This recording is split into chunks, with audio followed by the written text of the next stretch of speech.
Kisah Orang Kudus. Hari ini, tanggal 22 Februari. 1. Pesta Tahta Suci Santo Petrus. Menurut cerita lisan yang beredar di kalangan gereja, Santo Petrus yang diberi kuasa oleh Yesus untuk memimpin gereja mendirikan dua buah tahta keuskupan. Yang pertama didirikan di Antiokhia, di tengah-tengah kaum Yahudi dan orang-orang kafir pada tahun 35. Di sana Petrus memimpin jemaatnya selama 7 tahun. Setelah 2 kali mengunjungi Roma, maka pada tahun 65 ia menetap di sana sebagai uskup pertama. Maksud pesta tahta suci Santo Petrus adalah untuk menghormati Petrus sebagai wakil Kristus dan gembala tertinggi gereja yang mempunyai kuasa rohani atas segenap anggota gereja dan semua gereja setempat.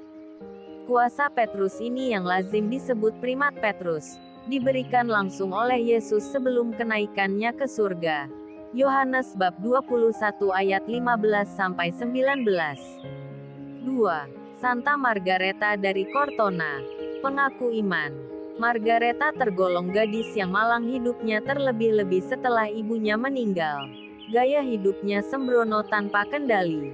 Nasihat-nasihat saleh dari ibunya tidak lagi dituruti. Demikian pula kewajiban-kewajiban agama. Gejolak remajanya tidak sanggup dikendalikannya. Ia bergaul dan bersenang-senang dengan pemuda-pemuda tanggung yang buruk akhlaknya. Pada usia 16 tahun, ia mengikuti seorang pemuda bangsawan ke Montepulciano. Di sana ia hidup bersama pemuda itu sebagai selir. Pada suatu hari ia mengikuti anjing kesayangan tuannya, yang menunjukkan tanda-tanda aneh tentang suatu kejadian. Sampai di suatu tempat, anjing itu berhenti sambil menyalak-nyalak. Ternyata di situ tergeletaklah pemuda bangsawan itu sambil berlumuran darah dan tak bernyawa lagi. Pemuda itu dibunuh oleh orang yang tak diketahui.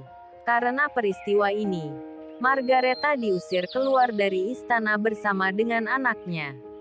Ia pergi ke rumah ibu tirinya tetapi di sana ia tidak diterima. Setelah luntang-lantung beberapa hari, ia lalu pergi ke biara suster-suster Santo Fransiskus untuk meminta perlindungan. Di biara itu ia diterima. Di biara inilah, Margareta mulai menyadari kebejatan hidupnya. Ia bertobat dan berniat untuk meninggalkan perbuatan-perbuatannya yang bejat itu. Pada suatu hari Minggu ia pergi ke kampung halamannya, Laviano, untuk berdoa di gereja dan mengakui dosa-dosanya.